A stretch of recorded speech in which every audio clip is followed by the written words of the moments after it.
it might be time to start to reassess the terms we use to describe what we're watching. So when I started at Heritage, the presumption was, and this is a very Anglo-American assumption, that the debates we're having are kind of rational debates about the way to get to mutually agreed upon outcomes. Right? So like we all want the country to be more prosperous and free and people to be less oppressed or whatever. And so we're going to argue about tax rates, and I think higher tax gets us there. I'm like Keynesian, and you disagree, you're an Austrian or whatever. But the objective is the same. And so we write our papers and they write their papers, and may the best papers win. I don't think that's what we're watching now at all. I don't think we're watching a debate over how to get to the best outcome. I think that's completely wrong. And I've come to this conclusion, and I should say at the outset I'm an Episcopalian, so don't take any theological advice from me, because I don't have any. I grew up in the shallowest faith tradition that's ever been invented. It's not even a Christian religion at this point, I say with shame. But I'm just saying this as an observer of what's going on. There is no way to assess, say, the transgenderist movement with that mindset. Policy papers don't account for it at all. If you have people who are saying, I have an idea, let's castrate the next generation. Let's sexually mutilate children. I'm sorry, that's not a political debate. What? It has nothing to do with politics. What's the outcome we're desiring here? An androgynous population? Is that really what are we arguing for that? I don't think anyone could defend that as a positive outcome. But the weight of the government and a lot of corporate interests are behind that. Well, what is that? Well, it's irrational. If you say, well, I think abortion is always bad, well, I think sometimes it's necessary, that's a debate I'm familiar with. But if you're telling me that abortion is a positive good, what are you saying? Well, you're arguing for child sacrifice, obviously.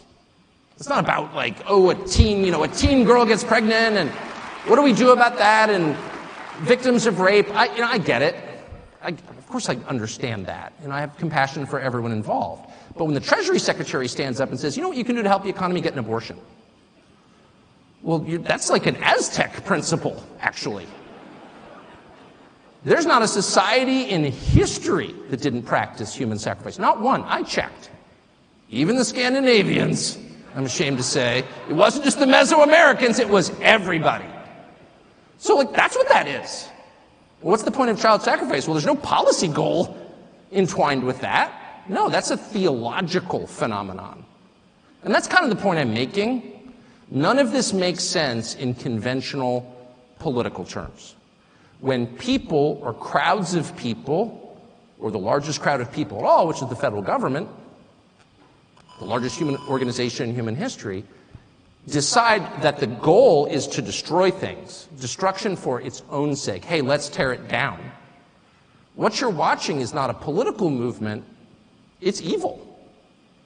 So if you want to assess, and I'll put it in and I'll stop with this. I'll put it in non-political, or non-specific theological terms, and just say, if you want to know what's evil and what's good, what are the characteristics of those? And by the way, I think the Athenians would have agreed with this. This is not necessarily just a Christian notion. This is kind of I would say, widely agreed upon understanding of good and evil. What are its products? What do these two conditions produce?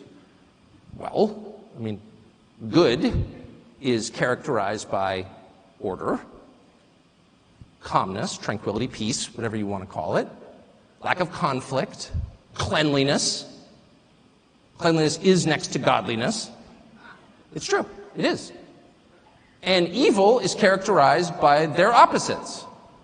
Violence, hate, disorder, division, disorganization, and filth. So if you are all in on the things that produce the latter basket of outcomes, what you're really advocating for is evil. That's just true. I'm not calling for a religious war, far from it.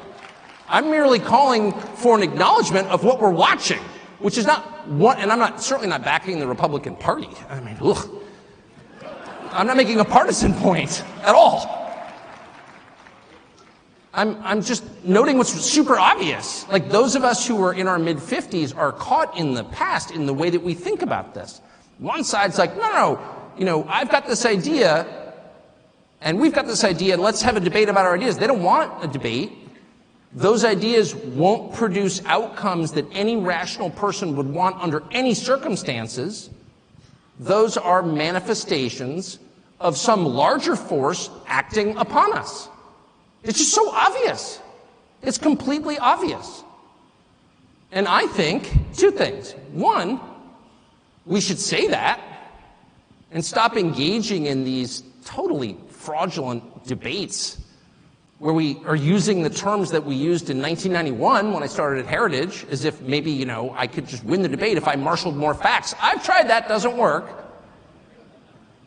And two, maybe we should all take just like 10 minutes a day to say a prayer about it. I'm serious. Like, why not?